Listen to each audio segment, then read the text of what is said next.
Hey folks, I am Ryan Goodman, and you are listening to the Agriculture Proud podcast. Join the conversation and find all my content at agricultureproud.com. Hello and welcome to episode 14 of the Agriculture Proud podcast. I'm your host, Ryan Goodman, coming at you from Helena, Montana. On this podcast, I cover a little bit of everything in agriculture and hear the stories behind a few of the people who are involved in farming and ranching from all different parts of the country. Be sure to subscribe to the podcast on iTunes or wherever podcasts are found. Follow me on social media as AgProudRyan and on Facebook as Agriculture Proud. And you can find all the episodes and show notes at agricultureproud.com/podcast. And while you're there, go ahead and hit subscribe to get my weekly email so you never miss a blog post or a new podcast episode. Well, this week on the podcast, I'm talking about pests and insects on the farm and ranch. And now that I'm in Montana, I don't have to deal with this near as much, but I remember well growing up in Arkansas near the Mississippi River Delta with long hot summers and plenty of moisture around. We had biting insects and flies all over the place. And for most of us, controlling these around the house may be as simple as swinging a fly swatter or making a quick trip to town for something to apply on the garden. But these pests, biting insects, and flies can be a big problem for livestock out in the pastures and fields. And we always have planned for treating our cattle for flies and other insects. And if we didn't, these pests and biting insects can make cattle pretty uncomfortable, even to the point of losing weight or performance. And oftentimes, flies and other pests can help to spread diseases among livestock. And that's something we definitely want to avoid and help to prevent if we can. And today, we're lucky to have a number of different tools available to treat the flies and biting insects that impact our livestock. So, on a recent visit to Kansas City, I stopped by Bear Animal Health to visit with one of their technical services entomologists, Dr. Doug Ross, to learn a little bit more about these control methods. Dr. Ross shares with us different types of pest control for livestock farmers and ranchers and what we have available today. We talked about how these things work and something that's very important to our food consumers, how companies like Bayer make sure that these products do not negatively impact the safety of our ultimate products, such as beef, pork, milk, and the environment as well. And so, as you listen to the podcast, send me any thoughts you may have. You can connect with me on social media as AgProudRyan. And now, I hope you enjoy episode 14 of the Agriculture Proud podcast with Dr. Doug Ross, a technical services entomologist from Bear Animal Health.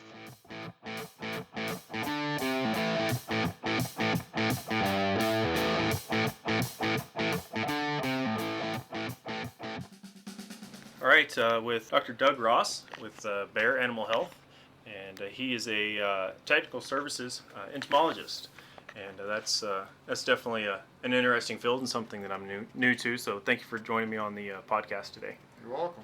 So for our audience, a little bit, those who are listening, can you tell us just a little bit about what that role is and how Bear Animal Health is working in the entomology field with livestock and animal producers? Yeah. Well, Bayer Animal Health has a very large portfolio of insecticides that are used for pest control on livestock and around livestock premises. My role as a tech service entomologist is to provide technical support to our sales and marketing people, to our distributors, and to our customers. For people who are kind of familiar with the university system in this country, on campus are the different academic departments where they kind of do like basic research, generate basic knowledge. That would be analogous in Bayer to our research and development group, where they do basic research, they develop new products. Then if you're familiar with the university world, there's also the extension service. And the extension service is basically like the interface or the connection between the academic and the research people and the citizens and the producers.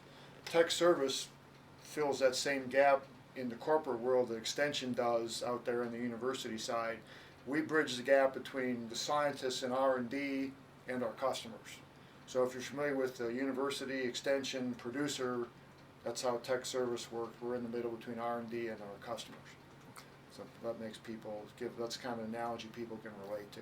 Okay. So kind of your role is to help us have a better understanding of the products that are coming out or the problems maybe that are arising that we need to address? Yeah, we develop new products, and they come with instructions and they do a lot of wonderful things, but most producers, like if you're a dairy farmer, for example, you're in a dairy farmer because you like to milk cows. You like to raise cows, you want to milk cows. You don't want to become an expert on insect control. It's kind of like you and I, you know, we have to file income tax return, but we don't want to become tax accountants, so most people go to somebody to do their taxes because you don't want to be an expert on taxes. A dairy farmer or a cow-calf operator doesn't want to be an expert on insect control, so he looks to companies like Bayer and people like me to tell him how to do that. So we try and take all these products that we have for different problems and come up with, say, simple programs, simple systems to make it easy for them to use our products. No, that definitely makes sense. And that insect control has several different places, and it impacts a lot of the livestock industry. I know we think of fly tags, as an opportunity where livestock producers, have to control a pest. What are some of the other types of products that might be involved under that umbrella? Yeah, let me just answer that a little bit in a little bit different direction than you started. We break this down into 4 areas, which my marketing colleagues came up with a term they call it defense point. Basically, in any kind of livestock operation, there's 4 different areas where you can fight insects. One is on the animals themselves, and fly tags are a perfect example of that, something you put on the animals. Another one would be like a pour-on insecticide. Then there's also what we call the other second defense point would be the facilities.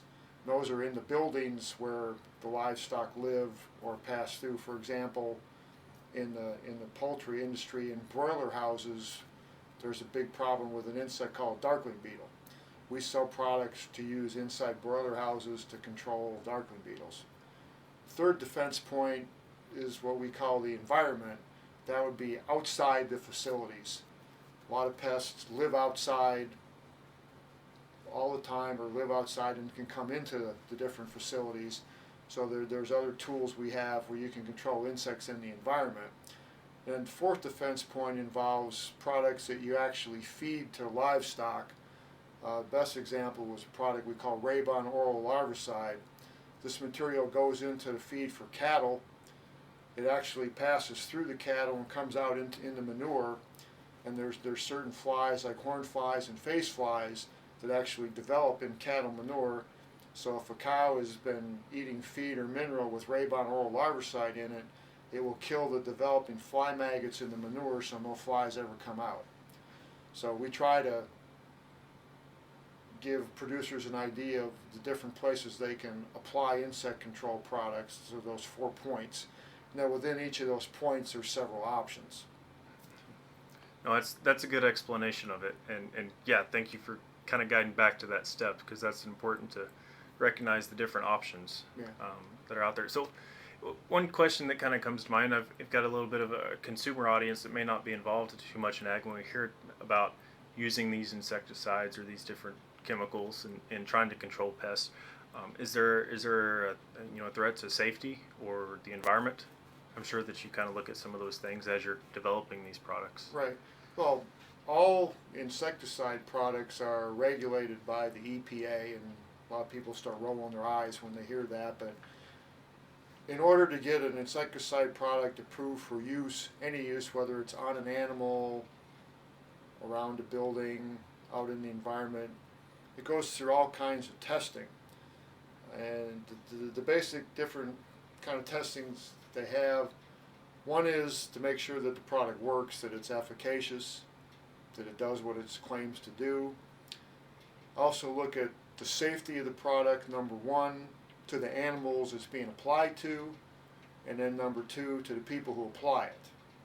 So there's studies that are done to check out all 3 of those areas to make sure that it is effective and safe. And then depending on the outcome of those studies, that determines the type of language on the label and the directions for use to make sure that it can be applied properly and safely, whether it's to an animal, a building, or the environment. So there's a lot of checks and balances in there. Oh, and definitely making sure that those products are safe and effective. Absolutely, yeah. Well, very, very strictly regulated. Well, that's good to hear, because we hear people expressing those concerns, but it's good to talk about the steps behind that. And a lot of people, like I said, when you talk about EPA or something, they'll roll their eyes and think, oh, another government bureaucracy, yada yada yada. And it is a big bureaucracy, but there are very strict regulations in place that govern how these things have to be developed, what studies have to be done, what hurdles have to be overcome, what you have to demonstrate as far as safety and effectiveness before you'll get an approval to sell the product. Oh, for sure. Yeah, and that's a good thing to kind of have those standards in place and go through all that. And the other thing that's also looked at, surprised I didn't mention this, was for on-animal products to make sure that there's no harmful residues in the animals which we eat as a result of using these products. Yep. That's probably what more people care about, at least as much as all those other things put together. With the obvious example, people were concerned about antibiotics in their meat, which is, we don't want to go there today, but same thing is true of pesticides. There's always a potential for residue when you apply a chemical to an animal, whether it's an antibiotic or an insecticide, and the EPA regulations, as well as addressing efficacy and safety, address residues or make sure there's no harmful residues of those products on whatever you eat from an animal that's been treated. And we make sure that those withdrawal times are appropriate before we ever start giving this to animals. Yeah. Correct. Yeah. If you apply the product as you're supposed to, when that animal is slaughtered and whatever part of that animal shows up in the grocery store for you and me to buy, doesn't have any residues to be concerned about. And that's an important thing. A good message we're trying to get across. Right. And be sure that can believe in the system and the processes and the steps that go into that. Yeah, another thing to remember, I think sometimes consumers might think that producers are going to maybe use more of a product than they should or than they need to. Like if a pound's good, 2 pounds is better, that kind of mentality.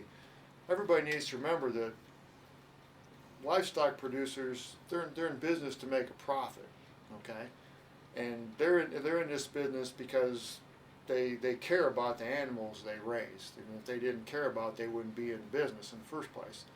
So they're not going to, number one, spend any more money than they have to achieve the result they're trying to get, for example, insect control. And number two, they want to be able to sell a safe product to the consumers. If they can't do that, they're going to be out of business. So they're not going to do anything, rash that would lead to problem resulting from misuse or overuse of a product. There's no reason for them to do that. No logical, no economic reason for them to do that. Yeah, that's definitely, you don't want to use more than you have to, because it does cost to use these things, and we want to make sure that we're good stewards of the tools and get to keep them around and keep them effective. So and all the studies we do to get a product approved, the label tells you how much you need to use so the product works, and that quantity that you use has already been tested and reviewed, and we know that doesn't create any safety or residue concerns. So it's in nobody's benefit to use more. Yep, for sure, exactly. Well, is there anything else you wanted to include today? Just those things about how we try to make it easy for our customers to use our products safely, and how when our products get used as they're designed to be used, they do the job for our customers, and then for the consumers of the products that these guys are raising, they get a quality product to consume. Okay. Well, Dr. Doug Ross with Bear Animal Health, I certainly appreciate you joining me on the podcast this week. Thanks, it's been a pleasure. Well, hey, I hope you enjoyed this conversation with Dr. Doug Ross, a technical services entomologist from Bear Animal Health. I want to take a moment to especially thank Bear for helping me make this contact. They supported the podcast through a portion of my travel to Kansas City, and I certainly appreciate the help in getting to share a little more educational material with you from experts in our industry. Be sure to take a look at the show notes for this episode at agricultureproud.com/podcast. Just look for episode 14. I'll have links to more information about livestock entomology from several university extension programs across the country, and I hope you'll stay tuned during the next few weeks as I have more information about how these pests, flies, and biting insects impact our livestock's health and what farmers and ranchers can do to help take care of them. Well, that's all I have for this week. Tune in next Wednesday for a new episode. And as always, you can connect with me on social media as AgProudRyan and on Facebook as Agriculture Proud. Until next time, this is Ryan Goodman with the Agriculture Proud Podcast.